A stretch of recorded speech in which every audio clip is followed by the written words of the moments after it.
पूरा वीडियो पर मतलब नहीं है, खाली वीडियो होना चाहिए। देखिए, तो बहुपद को दो आधार पर बांटा गया है, एक पद के आधार पर और एक जो है घात के आधार पर, घात के आधार पर, ठीक है, एक पद के आधार पर, एक घात के आधार पर। अगर हम लोग पद के आधार पर बात करते हैं तो बहुपद को देखिए क्या क्या कहा जाता है। एक हो गया एक पदी बहुपद। कौन सा बहुपद हो गया? एक पदी बहुपद। अब बोलोगे कि एक पदी बहुपद क्या होता है सर? जिसमें केवल एक पद होते हैं, केवल एक पद। जैसे आप बोलते हो एक्स स्क्वायर भी हो सकता है, एक्स क्यूब भी हो सकता है, 2x भी हो सकता है, 5 भी हो सकता है, ये सब बहुपद है। लेकिन कैसा बहुपद है? एक पदी बहुपद, एक ही पद इसमें दिखेगा। दूसरा क्या होता है? द्विपदी बहुपद, द्विपदी बहुपद, ठीक है ना। द्विपदी बहुपद जिसमें कितने पद होने चाहिए? दो, कम से कम दो पद, ठीक है ना।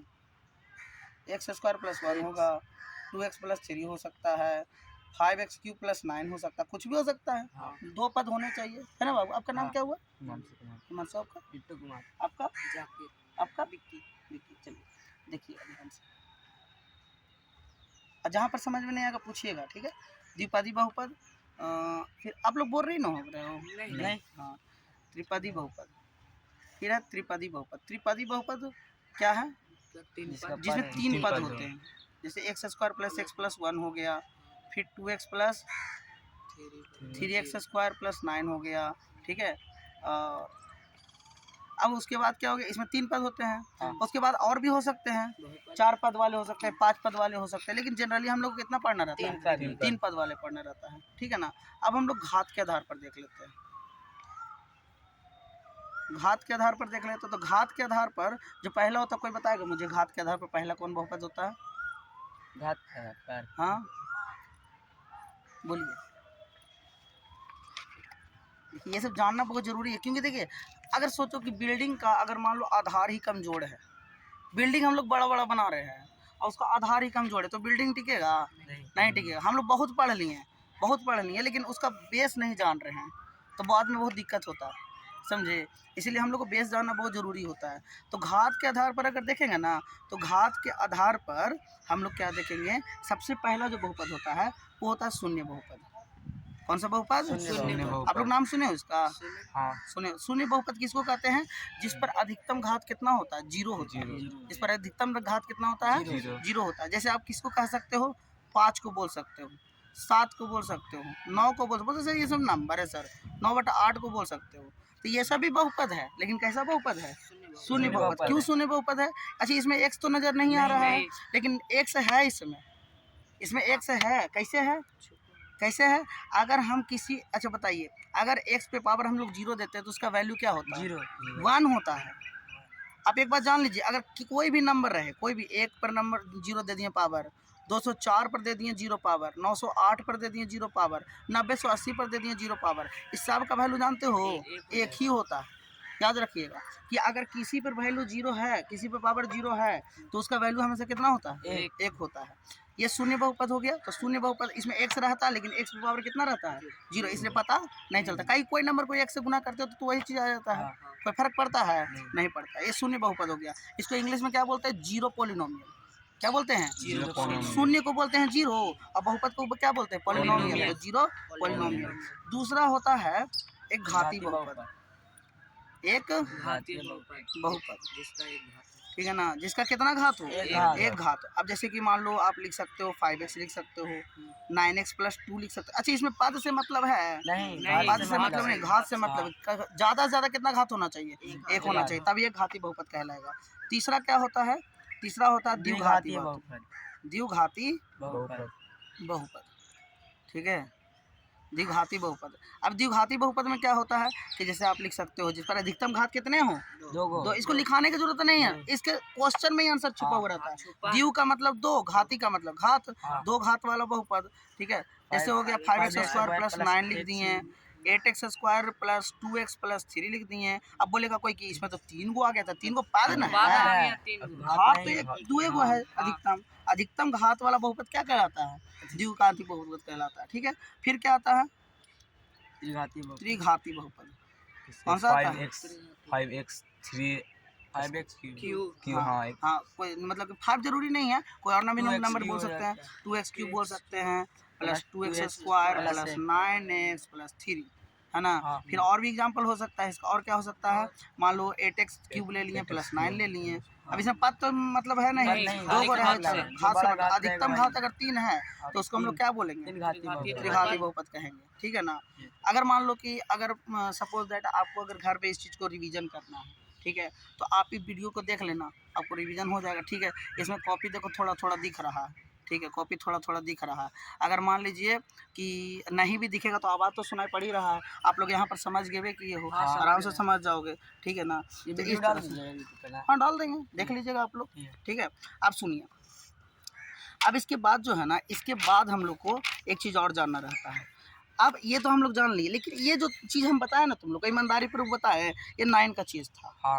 ये क्या जी का चीज़ था, 9 का। 10 में पढ़ना ही नहीं है, 10 में तो डायरेक्ट हम लोग को पढ़ना है कि कैसे हम इसका शून्यक निकालेंगे, कैसे शून्यकों का योगफल निकालेंगे, ये चीज़ पढ़ना है। अब हम आते हैं 10th वाले चीज़ पर। तो 10th वाले चीज़ में हम सबसे पहले बात करेंगे द्विघात बहुपद की। किसकी बात करेंगे, द्विघात बहुपद की, ठीक है। अब द्विघात बहुपद की बात करेंगे तो उसमें क्या क्या पढ़ना है ये ध्यान दो। इधर नहीं लिखते, इधर लिखते हैं ताकि बढ़िया से दिखे, ठीक है।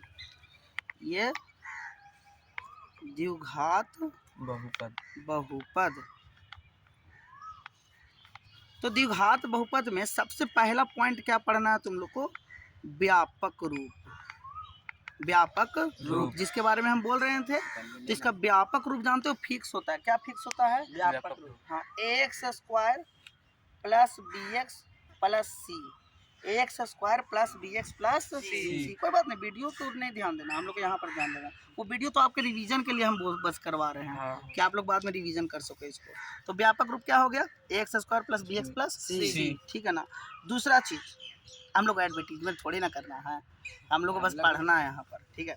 तो व्यापक रूप हो गया ax² plus bx plus c। अब देखो दूसरा चीज़ हम पूछे तुम लोग से, अच्छा इसका मतलब पहले समझते हो, इसका मतलब पहले समझ लो। व्यापक का मतलब हो गया ना उसका ओरिजिनल फॉर्म। अब सोचो हम लोग का जो शरीर है, ठीक है, सिस्टम है ना कि यहाँ पर नाक होता है, यहाँ पर कान होता है, यहाँ पर आँख होता है। कोई किसी कारणवश नेचुरली जो है, मतलब प्राकृतिक आपदा से या किसी कारणवश जो है उसका नाक यहाँ के वजह यहाँ तिरछा हो जाए, ठीक है। अब कोई आप अखबार में पढ़ते हो किसी बच्चा का आँख जो बीच में हो जाता है, दो के बदले एक आँख है, ऐसे कभी कभी पढ़ते हो गए, ठीक है। कोई बच्चा जुड़वा पैदा हो जाता है, एक ही में दोनों जुटल रहता है। तो ये सब क्या है, मतलब कि ऐसा हमेशा नहीं होता है, ठीक है। हमेशा क्या होता है कि एक साधारण बच्चा जब पैदा होता है तो उसका 2 आँख यहाँ पर, 2 कान यहाँ पर, इस तरह से रहता है ना। उसी तरह से व्यापक रूप मतलब इसका असली रूप यही है। अब जैसे यहाँ पर देखिए, मैं बताता हूँ आपको, यहाँ पर मैंने लिखा है, ये देखिए x² प्लस x प्लस 1 लिखा है, ठीक है। और यहाँ पर लिखा है 2x प्लस 3x² प्लस 9। तो इसको हम लोग व्यापक रूप कहेंगे, लेकिन इसको व्यापक रूप नहीं कहेंगे। बोले क्यों नहीं कहेंगे, क्योंकि इसका घात बीच में। हाँ, बड़ा वाला घात बीच में आ गया, यही चीज समझना रहता है कि अगर बड़ा वाला घात बीच में आ गया ना तो व्यापक रूप में नहीं, इसको व्यापक रूप में डालेंगे हम कि पहले घात हो सकता है। हाँ, ई हो सकता है, क्या कि इसका पावर जो रहता है ना, हमेशा जो घात रहता है वो घटते क्रम में रहता है। कैसे रहता है, घटते क्रम में रहता है। तो हाँ, पहले बड़ा पावर रहेगा, फिर उससे छोटा, फिर उससे छोटा, फिर उससे छोटा, इसी को कहते हैं व्यापक रूप। तो देखो यहाँ पर ऐसा है ना, ठीक है। अच्छा एक बात तुम लोग से पूछे, ये ABC क्या कहलाता है, ABC। जैसे ए हम पूछे ना कि यहाँ ax² है, तो ax² का क्या है, चार पद है, ये अचर पद है, चलो ठीक है। लेकिन इसका एक और नाम है, इसको गुणांक कहते हैं हम लोग। x का गुणांक, x² का गुणांक है, ये x का गुणांक है, और ये c कांस्टेंट है। मतलब क्या है, अच्छा कांस्टेंट को हिंदी में क्या बोलते हैं, बोलो कांस्टेंट को। अभी जो तुम बोले थे चार पद है ना, क्या होता है कांस्टेंट। देखो कन्फ्यूजन होता है ना, हम लोग कहीं पे पढ़ते हैं ना, जानते हो, यही चलते बोलते हैं। क्या होता है कि अगर मान लो कि हम लोग इंग्लिश थोड़ा बहुत नहीं ना जानते हैं, तब बहुत आजकल क्या होता है कि अगर तुमको हिंदी नहीं आ रहा है ना तो कोई दिक्कत नहीं है, अगर मान लो मैथ नहीं आ रहा तब भी कोई दिक्कत नहीं है, और थोड़ा सा इंग्लिश में गड़बड़ा जाए तो लगता है कितना भारी गलती कर दिए हैं, मजाक उड़ावे लगता है सब। अजीब ये चीज़ भूल ही जाता है कि हम लोग का मातृभाषा कौन है, हिंदी। डॉक्टर APJ अब्दुल कलाम जो थे वो क्या थे, हिंदी भाषी थे, है ना, मतलब क्या करते थे, वो अपना राजभाषा बोलते थे, ठीक है। वो इंग्लिश का सहारा बस इसीलिए लेते थे कि सबको समझ में आए। अब हम लोग फॉरेन में जाएंगे, वहाँ पर हमारी हिंदी को कोई नहीं समझेगा, इतना भी इंग्लिश बोलेंगे। अरे अपने देश में इंग्लिश का बकना है, अपने देश में हिंदी बोलेंगे तो ना समझेगा। लेकिन सब काबिल है ना, दिखाना चाहते हाँ दिखाना चाहते हैं कि हम बहुत जानते हैं, ठीक है। देखिए जहाँ पर ज़रूरत है वहाँ पर वैसा करना चाहिए, ठीक है। देखिए तो ये व्यापक रूप हो गया, इसको भूलिएगा नहीं, क्या ax² + bx + c। अब इसमें बोलते हैं ना शून्यकों की संख्या, शून्यकों की संख्या पता है आप लोग को शून्यकों की संख्या कितनी होती है द्विघात बहुपद में? 2 होती है। Very good. कैसे पता चला?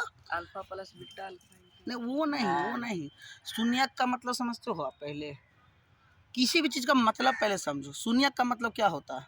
शून्यक का मतलब होता है ना कि आप यहाँ पर x² देखें ना, तो यहाँ x का जब भी वैल्यू निकलेगा तो 2 निकलेगा। कितना निकलेगा? 2 निकलेगा। और 2 वैल्यू निकलेगा तो मतलब इसका शून्य कितना हुआ? 2 हुआ, ठीक है ना। ये शून्यकों की संख्या कितना होता है? 2। और उसको हम लोग मान लेते हैं इसमें अल्फा और बीटा। क्या मान लेते हैं? अल्फा और बीटा। उसको मान लेते हैं। जो x का वैल्यू हम लोग निकालेंगे ना, उसका भी एग्जांपल हम देंगे। इसका ध्यान से देखिएगा। शून्यकों की संख्या हो गया 2, जिसको हम लोग अल्फा बीटा मान लेते हैं। अब एक चीज़ और पढ़ना रहता है इसमें। क्या पढ़ना रहता है? शून्यकों और आप लोग जो पहला क्वेश्चन बनाए होगे ना, भारतीय वन बुक से न पढ़ते हो, तो भारतीय वन बुक का जो पहला मतलब चैप्टर खोले होगे, तो सबसे पहले बुक होगा ना कि निम्न दिए गए बहुपद का शून्य ज्ञात करें और उनके गुणांकों और जो मतलब क्या है शून्यक है उनमें संबंध स्थापित करें, है ना। तो हम लोग संबंध जानेंगे तो ना, कै गो इसमें संबंध होता है? कितना संबंध होता है? 2। कौन कौन होता है? Alpha beta. हाँ अच्छा समझिए, कोई बात नहीं। शून्यकों और गुणांकों के बीच संबंध, तो याद रखिएगा ये हम लिखा रहे क्या? गुणांकों और शून्यकों के बीच संबंध। कितना संबंध होता है? 2 संबंध होता है। पहला संबंध होता है क्या? शून्यकों का योगफल। शून्यकों का शून्यकों का योगफल। योगफल क्या होता है पता ही होगा आप लोग को, ठीक है। अल्फा प्लस बीटा बराबर माइनस बी बटा ए, है ना। यही पहला होता है संबंध। ये क्या होता है? पहला संबंध होता है। दूसरा संबंध जानते हो क्या होता है? शून्यकों का गुणनफल।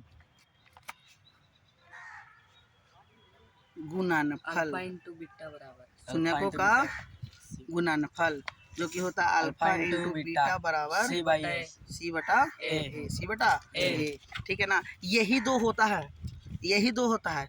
अब एक लास्ट बचा, बहुत मज़ेदार इसमें चीज़ है। जानते हो क्या? अब तक जो हम लोग बना रहे थे ना, उसमें बहुपद पता रहता था, उसमें बहुपद पता रहता था, और हम लोग गुणांकों का संबंध निकालते थे ना। लेकिन अब क्या रहेगा ना, आपको शून्यक दिया हुआ रहेगा और आपको बोलेगा बहुपद निकालने के लिए। आप क्या नाम बताए थे? विक्की। आप बताओ अपना क्या कि इसका क्या है। अगर मान लीजिए आपको हम 2 शून्यक दे दे, 2 शून्यक दे दे कि बाबू एक द्विघात बहुपद ज्ञात करो, यदि शून्यक उसका 5 और 3 है। अगर उसका शून्य कितना है? 5 और 3 है, तो क्या आप लोग में से कोई निकाल पाएगा उसको? बोलिए। नहीं ना। देखिए प्रैक्टिस कीजिए। मैथ का मतलब जानते हो दूसरा नाम क्या है? मैथ का दूसरा नाम है अभ्यास। मैथ को जितना अभ्यास करोगे ना उतना ज़्यादा सीखोगे, जितना अभ्यास करोगे ना उतना ज़्यादा सीखोगे, ठीक है ना। देखो मैं बता रहा हूँ, यदि द्विघात बहुपद में, यदि द्विघात बहुपद में शून्यक ज्ञात हो, शून्यक मतलब अल्फा और बीटा ज्ञात हो, शून्यक अल्फा बीटा का होता है, तो शून्यक ज्ञात हो तो px मतलब क्या होता है? आप लोग लिखते होगे कॉपी में px, लेकिन px का मतलब जानते हो क्या होता है? इसको फुल फॉर्म कहते हैं polynomial of x। Polynomial of x मतलब x का बहुपद, x का बहुपद। हर चीज़ को जानिए, जितना आप जानोगे, ठीक है ना।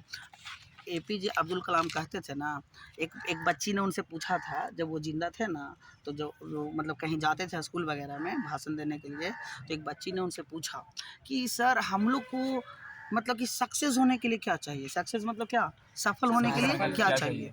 तो उन्होंने बोला ना कि देखो हमेशा सब कोई भी पूछता था नहीं बात तो उनको तीन उत्तर देते थे। क्या उत्तर देते थे? पहला उत्तर देते थे कि पहले अपना एम चुनो। पहले क्या चुनो? अपना एम चुनो। एम का मतलब समझते हो? लक्ष्य। हाँ, टारगेट। टारगेट ले लो पहले अपना कि तुमको क्या करना है। आप लोग अपना टारगेट चुने हो? आपको क्या करना है? पुलिस में, क्या करना? पुलिस में, पुलिस में जाना। आपको? इंडियन आर्मी, आपको? आर्मी, आपको? पुलिस। वाह, आप लोग बहुत अच्छे बच्चे हो। आप लोग सब किसी अपने में देश नहीं के है। सेवा में जाना चाहते हो, है ना? बहुत अच्छा। नहीं तो लोग तो आजकल जानते हो बड़ा बड़ा मतलब कि बिजनेसमैन बनना चाहता है, पैसे कमाना चाहता है ना? ऐसा आप लोग को मैं बताऊं सच बात कि मैं भी एक समय में जब आप लोग के तरफ पढ़ता था तो मैं भी मतलब कि आर्मी में ही जाना चाहता था। उस समय एनसीसी का जानते हो चयन हो रहा था, लेकिन एनसीसी का चयन हो रहा था तो उस समय मैं नहीं जा सका। क्यों? मेरे उम्र में थोड़ा 1 साल की गड़बड़ी हो गई, इसलिए मेरा चयन नहीं हुआ था। और उसके बाद मैं टीचिंग लाइन में घुस गया तो फिर छोड़ दिया उसको। ठीक है, चलिए देखिए। तो पीएक्स मतलब कि अगर आपको शून्यक पता हो, शून्यक अगर पता हो तो आपको देखिए एक फॉर्मूला याद रखना है, ज़्यादा नहीं, इसको याद रखिएगा।